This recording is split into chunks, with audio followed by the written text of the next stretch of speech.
ইহুদিরা বলে এমন প্রশ্ন জানা আছে এগুলোর কিছুই মোহাম্মদ জানে না। ইহুদিরা এসে হাজির, মোহাম্মদ আমরা কালিমা পড়ে মুসলমান হব, আল্লাহ রাসূল তো মহা খুশি, তাই আসো, তবে শর্ত আছে। কি শর্ত? 3টা প্রশ্নের উত্তর দিতে পারলে লাইন ধরে আমরা সব কালিমা পড়ে ফেলবো। কোন 3টা প্রশ্ন বলো? তারা প্রশ্ন শুরু করলো। প্রশ্ন নাম্বার 1, মা হুয়া রূহ। মোহাম্মদ বলো তো রূহ কারে বলে? রূহ কি? রূহ কাকে বলে? আমাদেরকে একলা ফেলে যখন রূহ চলে যায় দেয় কোনো নাড়াচাড়া নাই। ইহুদিরা বলল প্রথম প্রশ্ন রূহ কারে বলে বলো। 2 নাম্বার প্রশ্ন মান হুম আসহাবুল কাহাফ। আসহাবে কাহাফ সম্পর্কে কি জানো? কি জানো বলো। গুহাবাসী, গুহাবাসীদের সম্পর্কে কি জানো? অনেক আগে তারা এসেছিল পৃথিবীতে। 3 নাম্বার প্রশ্ন মান হুয়া যুলকারনাইন। যুলকারনাইন সম্পর্কে কি জানো বলো। প্রশ্ন কয়টা? প্রথম প্রশ্ন কি সম্পর্কে?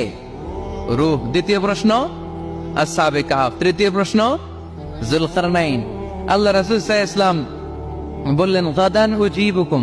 তাফসীর ইবনে কাসিরে এসেছে, তিনি উত্তর দিলেন গাদান উজিবুকুম, আই উইল আনসার টুমরো। আগামীকাল উত্তর দিব। কারণ জানেন না তো কি করে বলবেন, আর না জানলে উনি বানায় কিছু বলেন। কারণ কোরআন তো পরিচয় দিয়েই দিল, তিনি মন গড়া কখনো কিছু বলেন।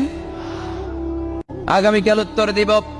ওরা আগামীকাল উত্তরের জন্য হাজির, কিন্তু ওহী আসে নাই, উনি বলতেও পারে না। বিশ্বনবী আবার বললেন গাদান উজিবুকুম, আগামীকাল দেব। তারপরের দিন ইহুদিরা এসে হাজির, বিশ্বনবী উত্তর করতে পারেন না।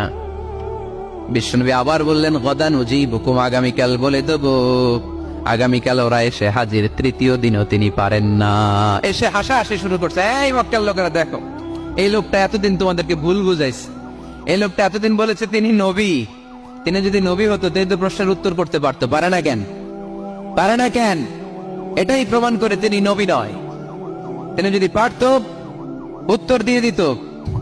আপনারা এদিকে তাকান কেন? ডানে কি অ্যাম্বুলেন্স যাচ্ছে, তো আপনাদের কি হয়েছে? আপনারা এদিকে